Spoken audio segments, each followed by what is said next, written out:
Chapter 1. The Snowstorm. William Goldstone was not the most sociable boy. He never seemed to have as many friends as the other children in his school. And as he wasn't really keen on sport, he spent most of his spare time watching videos and playing with his electronic games. His parents had decided to leave him with his grandfather for a week. As Grandfather Howard lived in a mountain cabin, they thought that William might find interest in the countryside rather than watching more TV. So Howard had taken him on several walks through the forest, and the two of them had spent many hours fishing in a nearby river where William managed to catch a few fish. Snow had been falling for the past 2 days, and Howard helped his grandson build a family of snowmen. They were rather small because there hadn't been much snow. However, they would soon see a lot more. Grandfather? What is it, William? What time will they get here? Well, if they left on time, I'd say around 7 o'clock. Mind you, the weather has become much worse. How can it be worse? I think it's great. Anyway, I thought you liked the snow. Of course I do. Though not as much as I did when I was your age. Do you want to go outside and build another snowman? Not right now. And neither do you. It'll be getting dark soon. And a lot colder as well. But I'm leaving tomorrow, and we never see snow like this at home. Can't I build just one more? I'll tell you what. When your parents arrive, I'll suggest that you all stay here for the night. And then you can build your snowman in the morning when the snow has settled. Great! With all the snow that's falling now, it'll be 10 times as big as the others. So, what do you want to do in the meantime, William? Let's see what's on TV. What's going on here? William turned on the TV and began watching one of his favourite series, while Howard stared out into the night, worried that his daughter and her husband might be caught in the snowstorm. All of a sudden, the TV picture disappeared and the lamplight faded, leaving the roaring log fire to continue making shadows by itself. William was very disappointed. Oh no, it was just getting to the most exciting part. It must be a power failure. Howard tried turning on some of the light switches and changing some fuses, but with no success. Yes, the electricity's out completely. I think we can blame the snow for that. So what do we do now? How about if I read you a story? Boredom City. How can you say that when you don't even know what it's all about? Have today's children given up on books completely? William wasn't exactly thrilled by the idea, but he couldn't think of another. Okay, what is it about? Oh, it's a wonderful story, full of danger and adventure. Is there a really evil villain? The most evil one. And the hero? There's got to be a hero. Is he brave? Is he strong? Like no other man. Howard, now happy and a little excited, went to his bookcase and produced a large leather-bound book. On the cover was a symbol, a crescent moon, with a tiny circle of gold sparkling near the moon's lower point. The old man blew what looked like half an inch of dust from the top of the book's pages. I've not read this for years. William and Howard sat before the fireplace. What's the hero's name, Grandfather? A very familiar one. You'll recognize it straight away.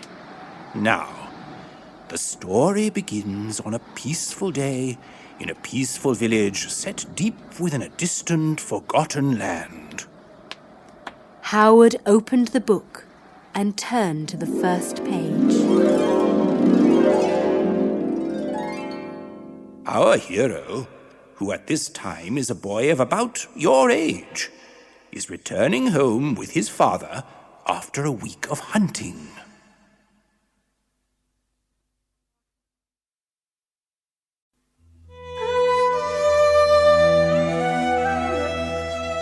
Chapter 2. Savage Visitors. Come along, Will. Adam Goldstone's face glowed with pride as he led his son out of the forest and down towards their village in the valley. Young Will was very excited. Just wait till Mother sees what I've caught. 7 rabbits. And the pheasant. Of course, the pheasant. Together with the deer around my shoulders. The animals in your sack will feed us for quite some time. Are you proud of me, Father? Adam stopped walking, turned to face Will, and placed a hand on his son's shoulder. Always.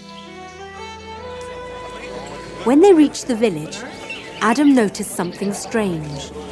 There were more horses around than usual, and there was a lot of noise coming from the tavern where his wife worked.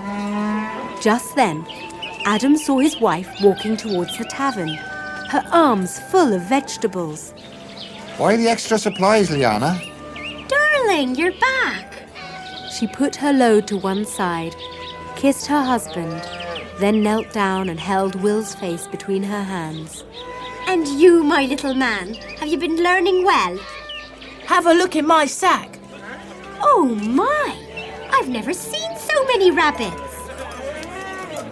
Will's parents began whispering so as not to worry him. Liana, what about my question? We have visitors, Adam.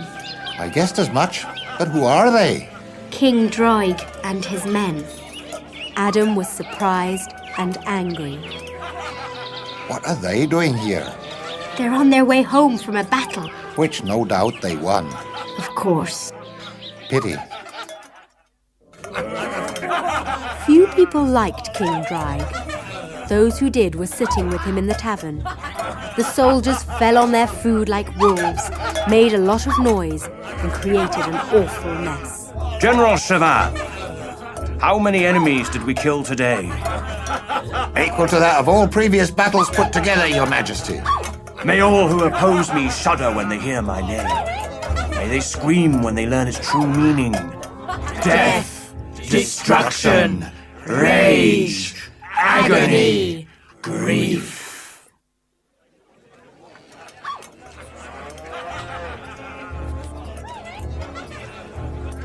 But Father, I'm hungry.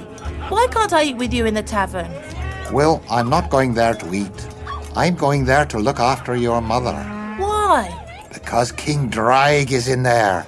I've heard stories about him. Then you must know why I'm concerned. After a brief silence, Adam smiled and stroked his son's fair hair. Don't you worry. That's my job. Everything will be fine once Droig has left. And then we'll cook your pheasant, all right? Will gave an unsure smile and nodded. Adam left the family hut, closed the door behind him, breathed in deeply, and set off towards the tavern. Liana was busy preparing more food for the warriors when her husband appeared in the doorway. Is everything okay, Liana? So far, so good.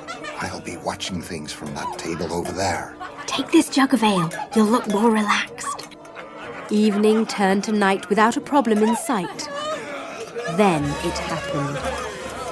Droig had been watching a beautiful young serving girl throughout the feast, and now, drunk on ale and his own importance, demanded the girl's company.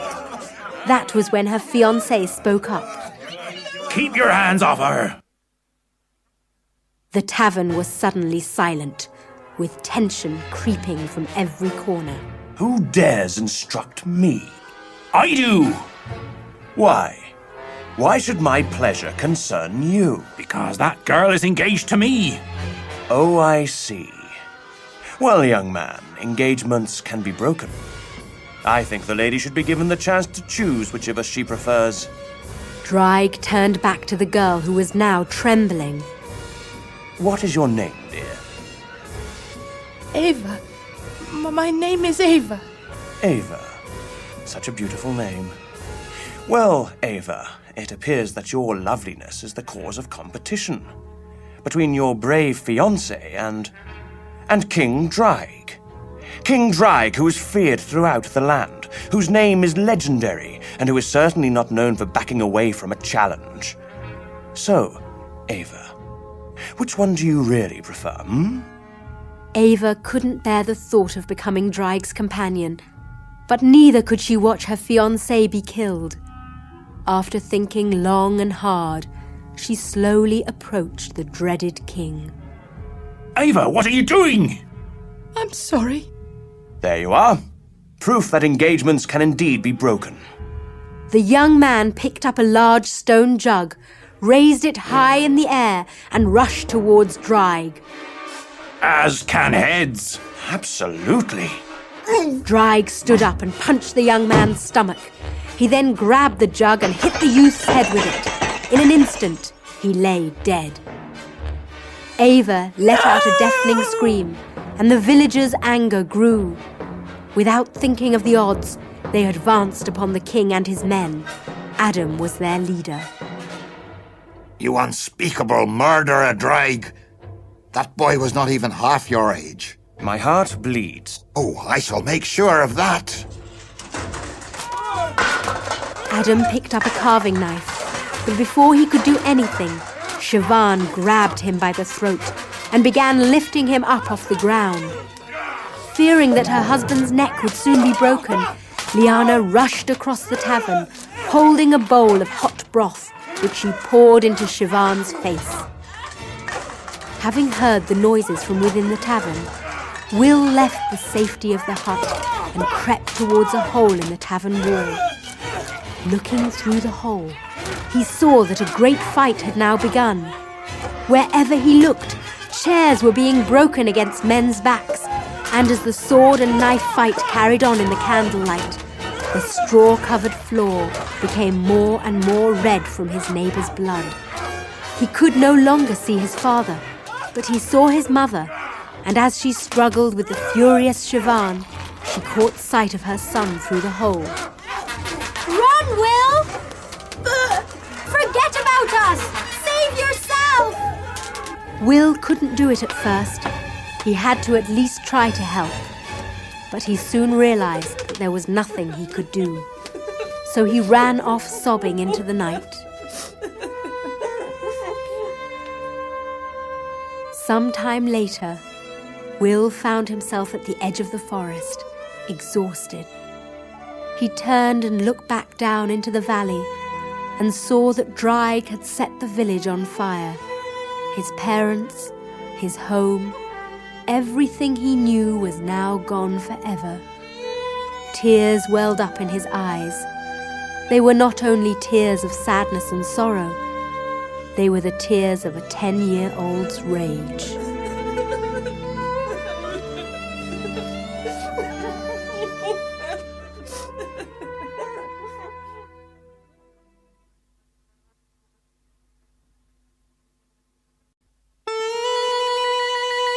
Chapter 3. Kailan the Wizard. The sun shone high in the sky, and it was very hot. Will wondered if the sun was angry at what had happened. Tired and hungry, he looked around for something to eat. But as he had already passed through the forest and was now in the middle of a barren, rocky plain, there seemed little chance of finding food anywhere. Suddenly, he caught sight of a tiny lizard. He was so hungry that he picked up a stone and aimed it at the creature. Then he realized that he would have to eat it raw, and he began to feel sick in the stomach. He became dizzy.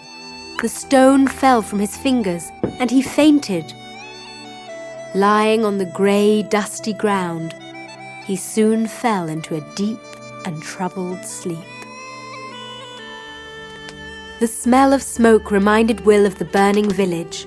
He woke up with a scream, but soon found out where the smell was coming from. A blazing fire in the centre of the cave in which he now lay. The cave seemed a nice place to be, and the hand that stroked his head was very comforting. Will turned and saw the man who had rescued him. He He wore a long red robe and a thin band of gold around his bald head. As his face was covered with wrinkles, and as his small beard was completely white, it was clear that the man was very, very old.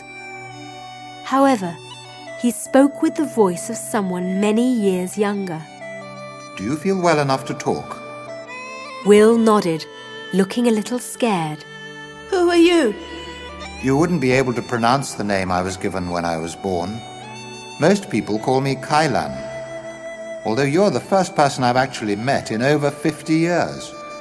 Will had heard the man's name before. Are you a wizard? Does it show? Well, I've heard many stories about you. And what do these stories say? That you're the kindest, wisest, and most powerful magician in the whole world. Kailan was pleased. It's nice to know that history is being recorded correctly. Now then, young man, what do I call you? Will Goldstone. How appropriate. What did you say? Oh, nothing. A short while passed before Will asked, How long have I been in your cave, Kailan? It's been 2 days now. You looked very sick when I found you, but thanks to some bathing and a bit of low-level magic, your bruises, cuts and sunburn have almost faded away. Although I don't think that mark on your chest will ever leave you. What can you tell me about it? Will opened his sackcloth shirt and looked at the birthmark, a crescent moon and a tiny circle. I've always had it. Do you know what it means? No, I'm afraid that I don't. Kailan was lying. As the night went on, Will told Kailan about all that had happened. The wizard said that Will could stay with him for as long as he liked. Will thought that the wizard had told him that out of sympathy. However, Kailan had realized how important Will was the moment he first saw the birthmark. He said no more about it. Neither did he invite Will to learn about his magic. Will would have to ask for that himself. The years went by, and Will's hatred of Draig grew. He never spoke of it, because he knew that Kailan didn't approve of revenge.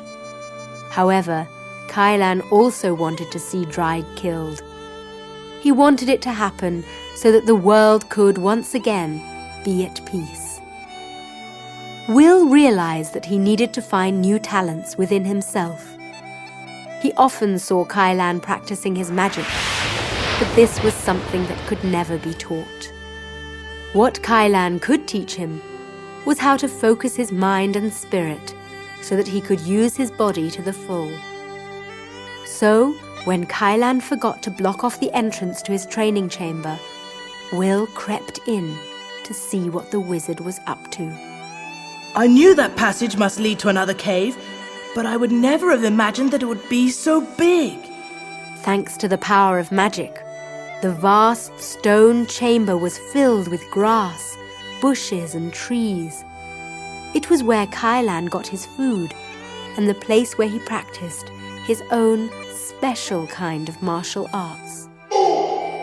Will watched with amazement as Kailan, his eyes closed all the time, jumped, twirled and sailed through the air. He leapt from branch to branch before flying head over heels towards the statue in the center of the chamber. It was a statue of Dazan, the sun god, and Kailan was now standing on its head with one foot. You landed on each of those branches for only an instant. You hardly even touched them.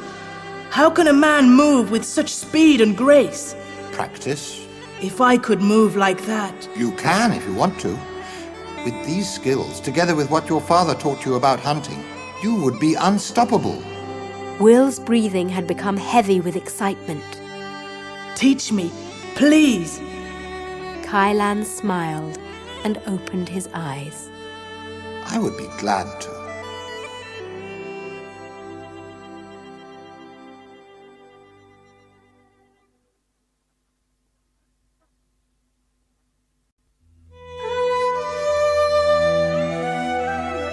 Chapter 4. Delena. Will sat beside the smoking remains of the previous night's fire. Kailan appeared carrying something wrapped in a piece of leather and sat down opposite the young man. He poured 2 cups of sweet red wine, one of which he passed to Will. He held the other high in the air. To Dazan, to the power of good, to Will Goldstone on his 25th birthday. They both sipped their wine. You've been so good to me, Kailan. And so I always shall, even though you will be far away from here by tonight. What do you mean? Will, you're a man now, a man of great power and skill. What's the use of things like those you've learnt in a cave so far from civilization? See the world, Will. Fulfill your destiny. My destiny? All men will know their destiny, some more than others. Yours is perhaps the most important in our history. What is my destiny? That I cannot tell you. Can't or won't? It will all come clear soon enough. And when it does, you will find it very much to your liking. That much I will tell you. There was a long silence. Will looked at Kailan with a smile and a tear. I wish we could always be together. Kailan passed Will the leather-bound present. And so we shall. Will unwrapped the gift. It was a shiny gold headband, just like the one Kailan wore. What's this? A symbol of all you've achieved here. Wear it always. It will keep us in mind of each other.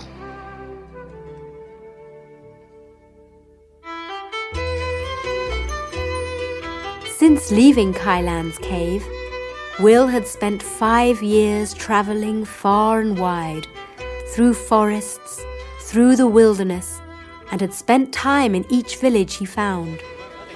He was now in the city of Galabis, which was of great interest to Will for 2 reasons.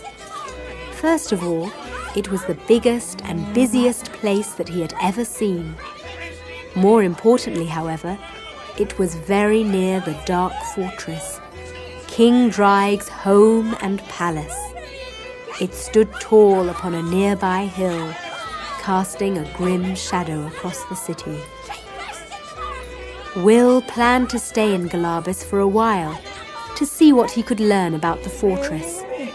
But right now, he needed food and some rest, so he made his way to the city's most popular tavern.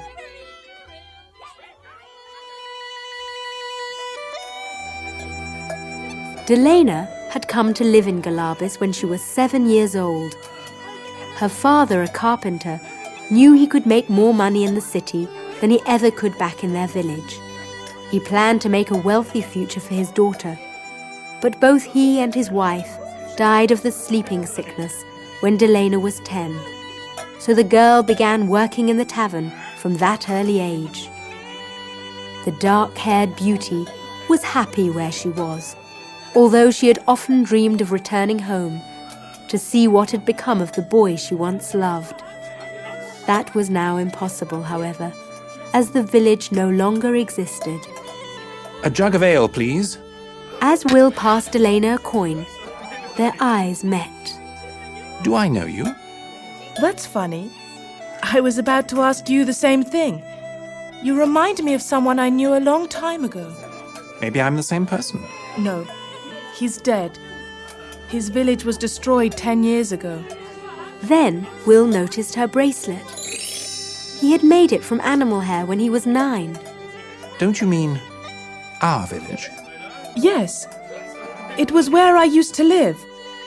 Before your father realized that more people wanted carts in Galabis. Your name is Delena, isn't it? Yes, but how do you know? I thought it was you. When I saw your bracelet, I became certain. I gave it to you the day you left home. Will? Will Goldstone? Will nodded. Delena leapt over the wooden counter and embraced her childhood sweetheart. Will was happier than he had been for a very long time.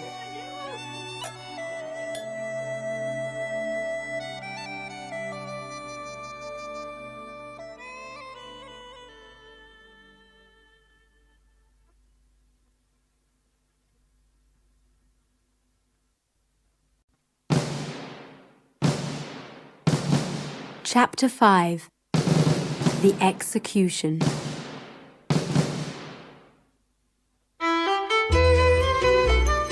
Summer became autumn, and the love between Will and Delena was the strongest that had ever been felt. So powerful were these feelings, Will's thirst for revenge no longer seemed so important. All he could think of was his future bride. The wedding preparations had all been made. The village square was filled with colourful decorations, and a huge supply of wine stood ready to flow between countless smiling lips. It was the night before the wedding. The next day, the couple would at long last share the name of Goldstone. In keeping with tradition, Will celebrated with the friends he had made while elsewhere. Delena celebrated with hers. Spirits were high in the tavern, as Delena's lifelong dream was about to come true. However, the cheers soon faded when the tavern door swung open and two of Dreig's men entered. Why such happiness? Is someone getting married? Delena nodded nervously. Well, I must say you picked a nice time of year for it. Isn't that right, Rog? Yeah. The tavern was as silent as a grave. For a moment, the men looked as if they were about to leave, and Delena breathed a sigh of relief.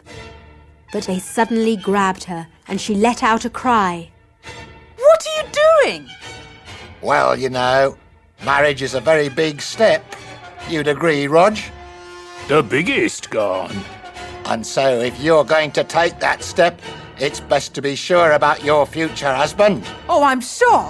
How can you be when you've not looked at the other possibilities? What do you mean? Well, for a start, there's our boss, your king. He's always had an eye for beauty and the power to take it. No, Delena screamed as the men dragged her from the tavern.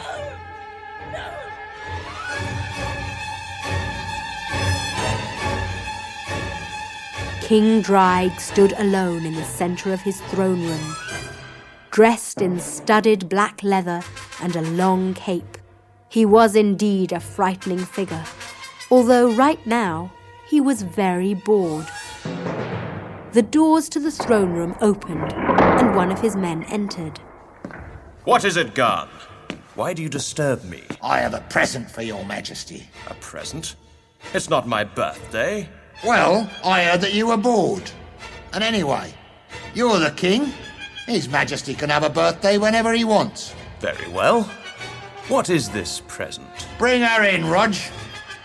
Delena was led into the dark, echoing throne room. Oh, yes. Happy birthday to me, indeed. He advanced upon the terrified girl. What is your name, young lady? Delena.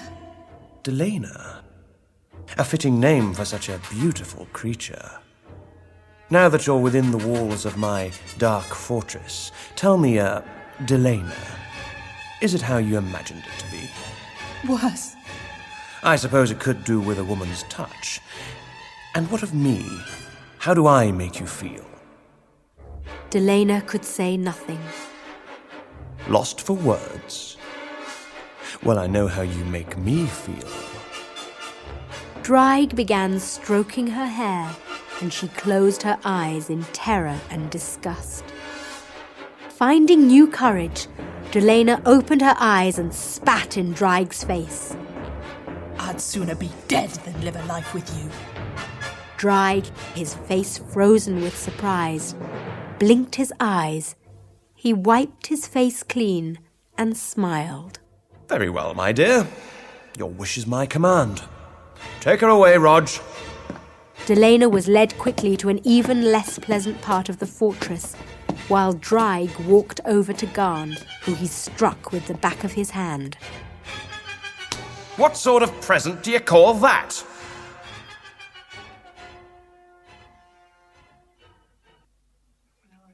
The sun had risen, and as Will happily made his way to the village square, he saw that a large crowd had gathered.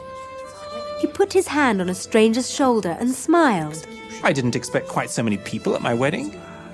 We're not here for a wedding. It's a public execution. Will was horrified. An execution? Why would you come to watch such a thing? We had to. It's by royal command. Suddenly a terrible scream rang out and Will's blood ran cold. Something about the voice sounded familiar. He pushed his way to the front of the crowd and fell to his knees when he saw Delena tied to a post with a sword through her heart. He began to shiver and he cried like a wounded animal. No! His voice then became a tremendous howl of rage and agony. He looked around for a weapon with which to kill the executioner and guards. Just then, his headband began to throb, and he heard a voice in his head. It sounded like Kailan. Do not take your revenge yet. If you try, you will surely fail. Leave Galabis and walk north. Confused, Will touched the headband with his finger. If this is destiny, Kailan, I don't like it one bit.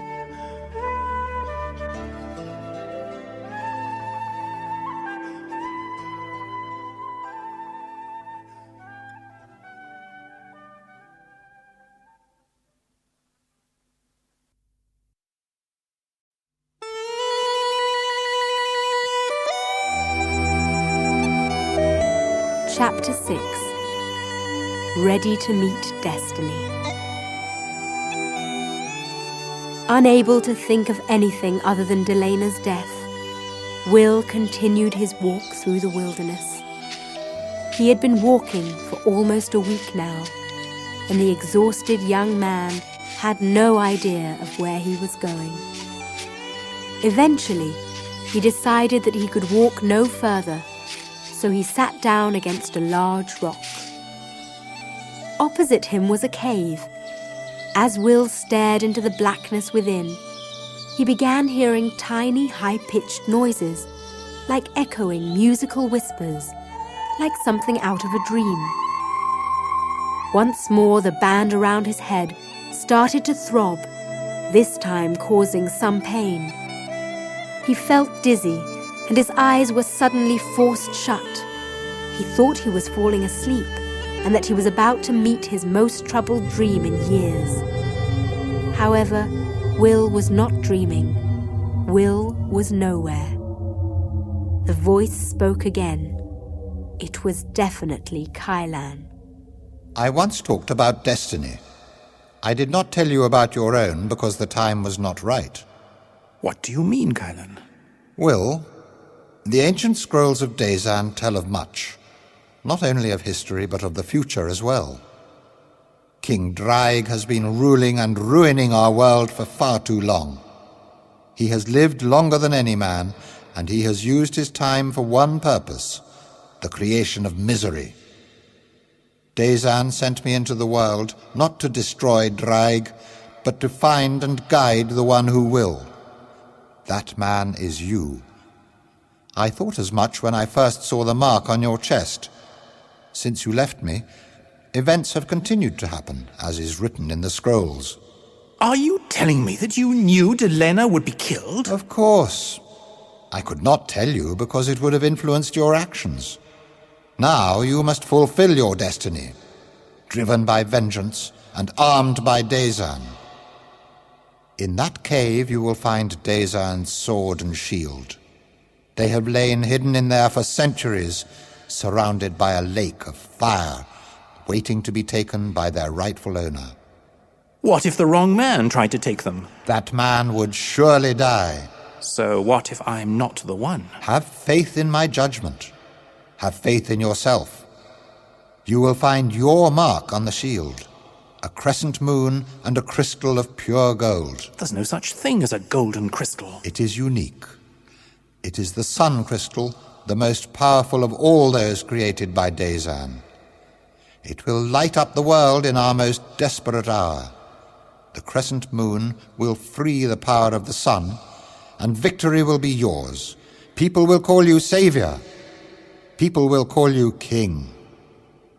Enter the cave, Will Goldstone. Take your weapons and free the world from the shadow of Draig. As Kailan's voice faded, Will opened his eyes. Everything seemed normal again, except for the fact that it was now night.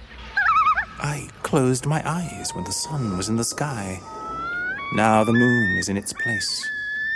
Will spent a long time thinking about all that Kailan had said. He grew worried as he thought about the lake of fire. What if Kailan is wrong about me? I will burn alive. After a while, he realized that he had to take the risk. Kailan told me to free the world from the shadow of Draig. I have to try. I have to find out if I'm the one who can make a difference. I'd rather burn trying to beat that monster than live in a world where he is king. Will stroked his birthmark as if it were a good luck charm. He stood breathing heavily in the mouth of the cave. The moment seemed to last forever. I must have faith in myself. I must have faith in Kailan. I must have faith in Dazan.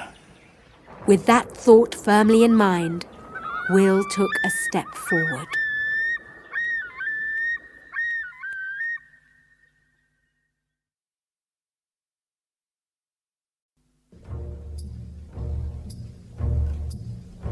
Chapter 7.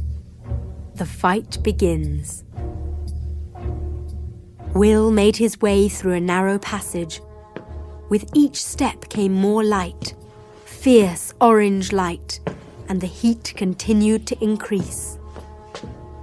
The passage led into a huge cavern filled with hissing lava. The lava was so hot, Will could feel his face beginning to blister. Staring across the fiery lake, he saw a small rocky mound in the center. The only way it could be reached was by a path of stepping stones. Some of these stones lay very far apart, and some looked too small for a man to stand on. Will's clothes helped protect his skin from the intense heat of the lava, but he knew that he might pass out if he became too hot. To pass out now would mean certain death, so he removed most of his sweat-soaked clothes, then placed a cautious foot on the first of the stepping stones. He found that he could balance on the first stone, but as he stepped onto the next, and the next, he discovered that it was becoming harder and harder to keep his balance. As he stood amidst the swirling, bubbling lake of death, he realized that it would be safer for him to run across. He took a deep breath and ran towards the center of the cavern, and though he nearly fell twice, he made it safely to the weapons. Will examined the weapons. They were the finest that he had ever seen. He waved the sword high in the air so that he could feel its weight.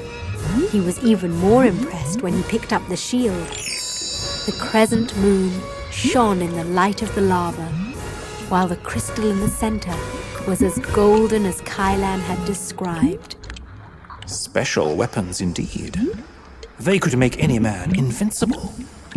But only one man shall hold them, and that man is me. Now I'll find out for sure. I wasn't carrying anything when I came across, so the real test will be whether I can get out of here. With the shield on his arm and the sword held high, Will began to run. Badly burned but excited and proud like never before, Will stepped out of the cave and into the cool night air. Now I shall be able to make a difference. I shall avenge the deaths of my parents and my one true love. I'll be at the Dark Fortress in about 7 days. Will's voice echoed, filled with rage. Enjoy life while you can, Draig. You have only 7 days of it left.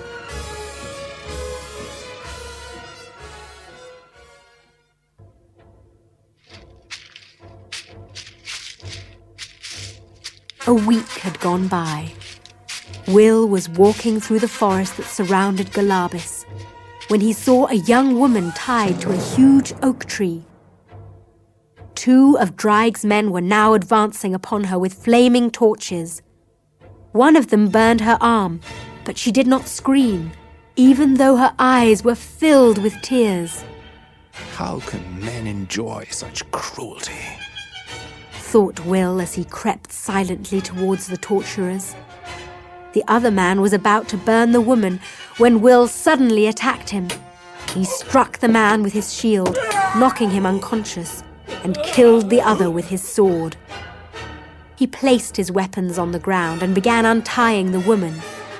Don't worry, it's over. I'll take you to your home.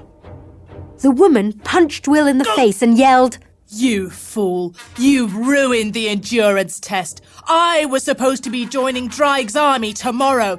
How long will I have to wait now? Will didn't know what to say. Just then, he saw that the man he had knocked out was now standing again and was reaching for his sword. Will went to pick up his magic weapons, but to his amazement, he found that they had disappeared.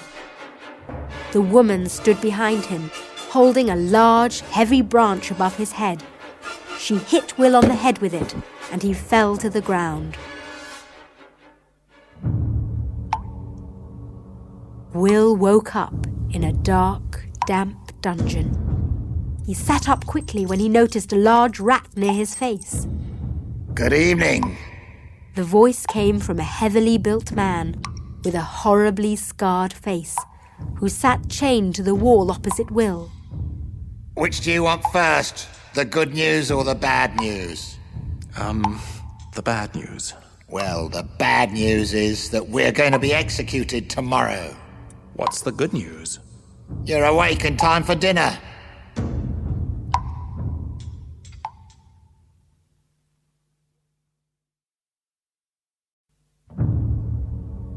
Chapter 8.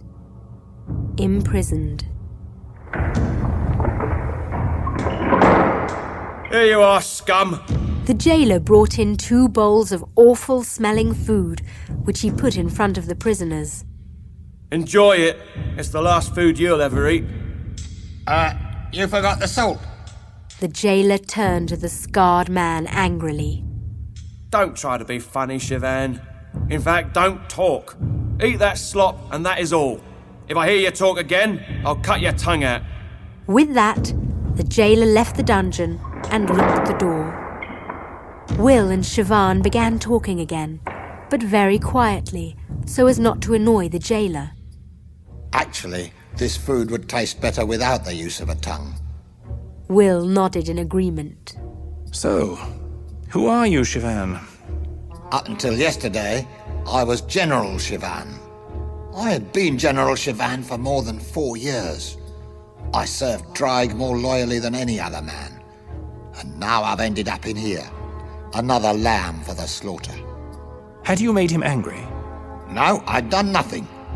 It seems that Dreig often decides to sacrifice his most valuable men. I only found that out yesterday. Why would he do such a thing? Well, for one thing, he thinks that executing someone so important will make his god even more pleased with him. And for another, it means that he'll always be in command of young, athletic generals, because none of us have the chance to grow old. But I think that there's another reason. I think he does it to make sure that no one powerful will ever betray him. They'll be dead before they can even think about doing so. Who is this god you spoke of? Scareth, the Destroyer. Lord of chaos, of suffering, and of all black thoughts. Do you worship him? I used to. When did you stop? Yesterday. Shivan went on to tell Will all about the following day's execution of the traitors that was to take place. And although his cellmate certainly seemed familiar, never once did Will recognize him as the man he saw fighting with his mother all those years ago. He didn't know that it was this man's knife that finally cut her throat. Nor did he realize that the scars were caused by the hot broth his mother had thrown on his face. Eventually, the conversation switched to Draig himself and the secret of his power. This made Will very curious and Siobhan very excited. His voice grew louder with each sentence. King Draig wears a medallion around his neck. It was given to him by a sorceress called Vyra. He put it on when he was 40 years old, and he has remained at that age ever since. That was over 100 years ago. If the medallion is removed, his strength will leave him and he will melt away. Without that medallion, the mighty Draig is nothing. At that moment, the jailer returned. He looked furious. I told you, didn't I? No more noise, I said.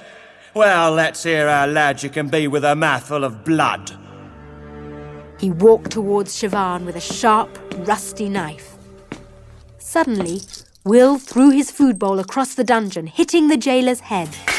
The jailer span round in pain and was about to make a move towards Will when Siobhan leapt to his feet, wrapped his arm around the jailer's neck and broke it with a terrible snapping sound.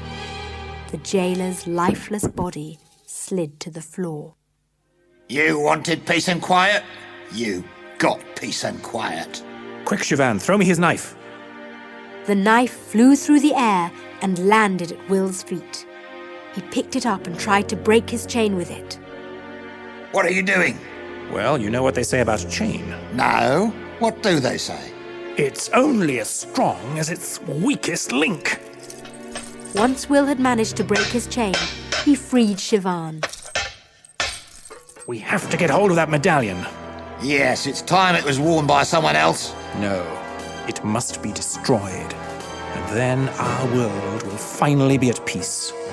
Will and Siobhan left the dungeon in silence. They were about to walk down the corridor when a hand touched Will's shoulder, causing him quite a fright. He turned round quickly and was both relieved and surprised to see Kailan. The wizard stood smiling as he held out Will's magic weapons. I thought you might need these.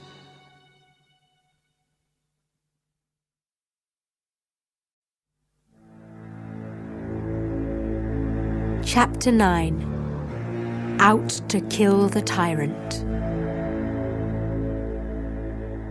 Kailan, how did you get into the Dark Fortress? Do you expect me to give away all my secrets? And my weapons, where did you find them? In the forest where you left them. I took them when you were trying to rescue that strange young woman. How could you have taken them? You weren't even there. Oh, I was there. You simply couldn't see me. So, if you were there all along, why didn't you help me? I did. By letting me get knocked unconscious? You wanted to get into the Dark Fortress, didn't you? Yes. Well, you're here.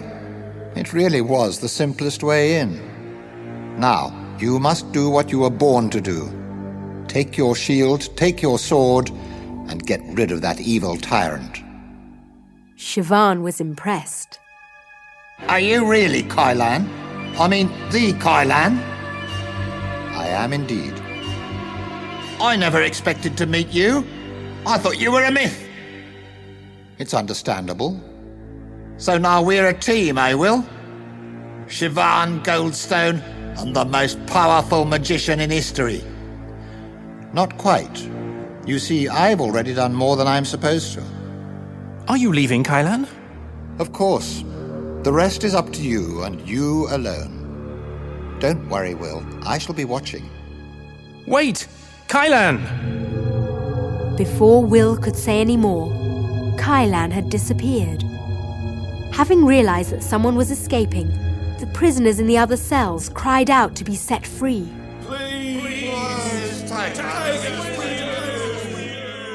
We can't. Not yet. That's right. If we fail and Draig finds out that we've all been trying to escape, he'll make the execution as painful as he can.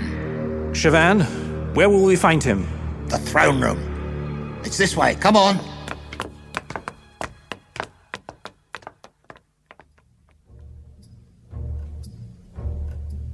Draig's silver crown reflected the light of countless black candles.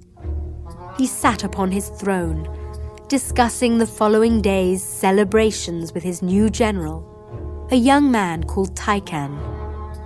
How many traitors do I have in the dungeons below? Including Siobhan and the young man caught in the forest, we have 23 prisoners. Draig shook his head. There must be more, Tychon. What do you mean, Your Majesty? I mean, there are many more disloyal people to be punished. The day of Scareth is the day traitors are punished. The medallion that witch gave me says that not all traitors have been arrested. And for that, I want them all caught. Go forth into Galabis, Tychon. Bring me as many as you can find. Tychon nodded and left the throne room, leaving Draig alone to dream of death.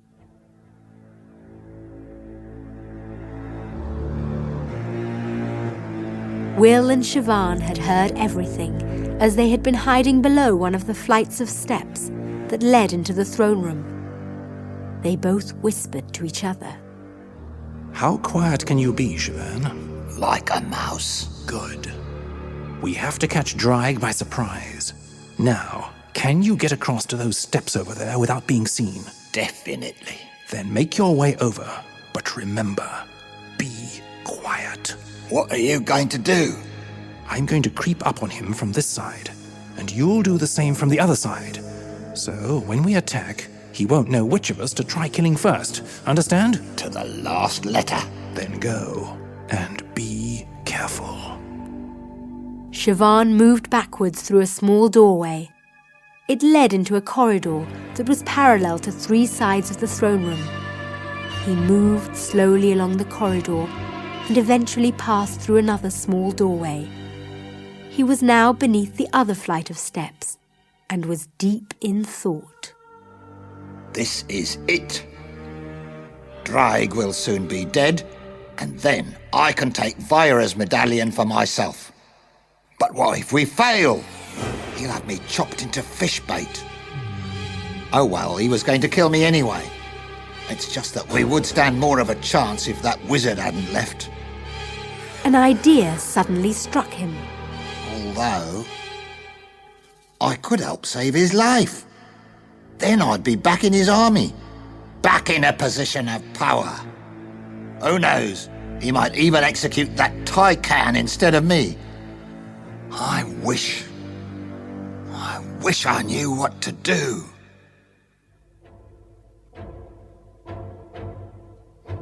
Will stepped silently from his hiding place and crept towards his target. His movements were like those of a cat and just as silent, so he was able to get right next to Draig without being seen or heard for an instant. He held his magic sword high. Just then, Siobhan decided what he would do. With not much time to think about his options, he decided that his old life was better than no life at all. With a single shout, he gave away both his own and Will's presents. Look out, Your Majesty! Draig looked quickly at Siobhan, then at Will, and with a swift, sudden movement, he grabbed the young adventurer by the throat. What are you doing here, Siobhan? And who is this creature? We shared the same dungeon and escaped together. It's lucky for you that I'm out of there, as I soon found out that he planned to kill you. As if he had achieved much. Is this true, young man? Are you an assassin? Draig tightened his grip, making Will choke. No, Your Majesty. I'm as loyal to you as your new general. But you look like an assassin. You are armed. Why are you armed? At first, Will couldn't think of what to say. He hadn't expected to be having this conversation, and on top of that, he was finding it harder to breathe by the second. Then a suitable lie came to mind. King Draig, I made these weapons for you. Draig released his grip, and Will fell to his knees. Speak. Make it interesting, at least. Your Majesty, I am a maker of weapons, and I have spent many months preparing this shield and this sword. I came to offer you these weapons, so that on the day of Scareth, You can carry the finest shield and hold the finest sword. Draig thought about what Will had said. Why should I need your weapons? My own have proved more powerful than any man's, time and time again. Yes, but these are special. They are made of a brand new metal. Believe me when I say that they are indeed the best. I will show you, if you let me. What do you mean? Let us test these weapons against your own. If I am wrong, then I will gladly die for wasting your time. Very well. If you are telling the truth, you will die. If you are lying, you will still die. As for you, Sivan, if I find that you are lying, your death will be the slowest of all.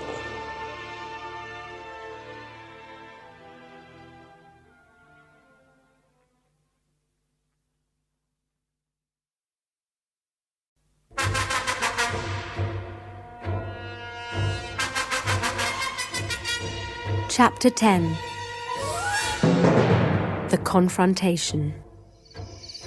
Draig's men gathered round as their king led Will into the fortress courtyard. They laughed at Sivan when Draig made him kneel with his head on a chopping block. You can watch the fight from here, Sivan. Draig passed Will his weapons, then picked up his own. It was to be a difficult fight, as there wasn't much light. The night sky was filled with clouds that hid the moon, and flaming torches created shadows that could fool the eye.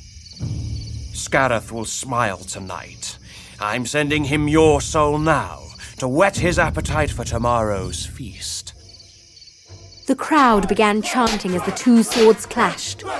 Swords struck shields again and again, until Draig's shield struck Will in the face, causing him to drop his weapons and fall. Will looked up at Draig's sword as it came towards him. He didn't have time to pick up his weapons, so he rolled out of the way, then jumped to his feet. Draig was really enjoying himself. He attacked his unarmed opponent, but Will avoided death with the help of the martial arts Kailan had taught him. Whenever Draig tried stabbing him, he moved out of the way with incredible speed. Will grabbed a torch and threw it at Draig. He managed to pick up his sword, and the fight continued. I think you lied to me, young one. I think you do intend to kill me. I do, and I will. You've taken everything from me. It's time for you to give something in return. Your life. Will and Draig fought for quite some time, but Will soon became tired. Once again, Draig was able to knock him over, and he stood over him with his sword pointing upwards into the night sky. Your life is at an end, boy!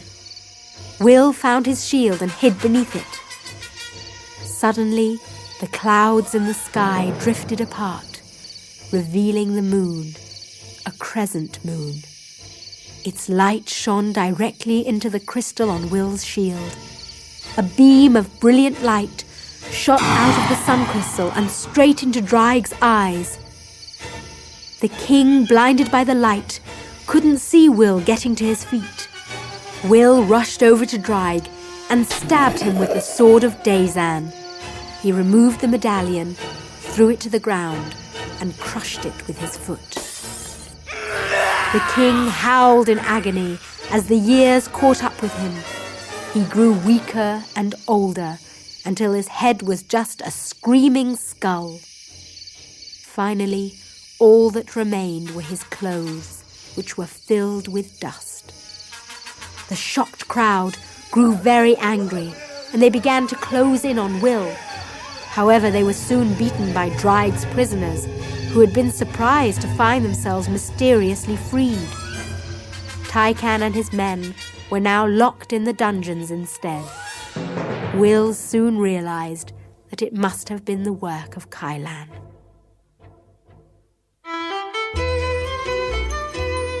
The next day, the people of Galabis gathered at the fortress, having heard the news of Draig's death. The people cheered and chanted the name Goldstone, and Will was presented with Draig's crown. He put the crown under his arm and spoke to the crowd.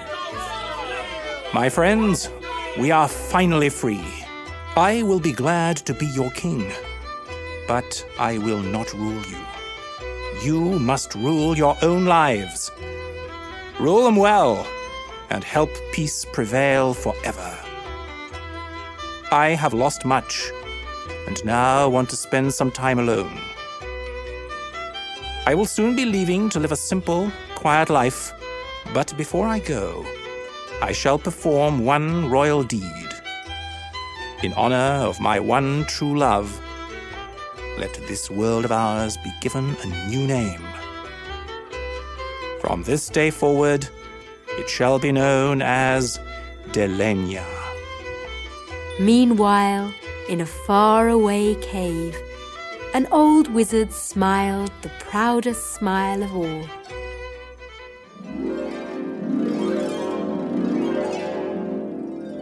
Why didn't he want to live as a king, Grandfather?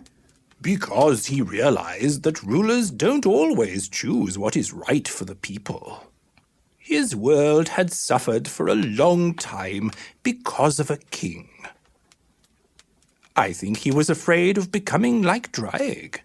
Oh, that would never have happened. He was a good man. I agree, but he didn't want to take that chance. So he became king and then went off to live in the wilderness. William and Howard heard a car pull up in the snow outside. Oh, your parents are here, William. Great! I can't wait to tell them about everything that happened. Do you mean our walks, the fishing, the snowmen? Or do you mean what happened in the story? All of it. It's been a terrific week, Grandfather. Howard opened the front door and greeted William's parents. Hello, Adam. Hello, Liana. Did you have much trouble getting here? Not really, Howard. Did you have any trouble keeping William away from the TV, Dad? You know, he hardly ever noticed it was there.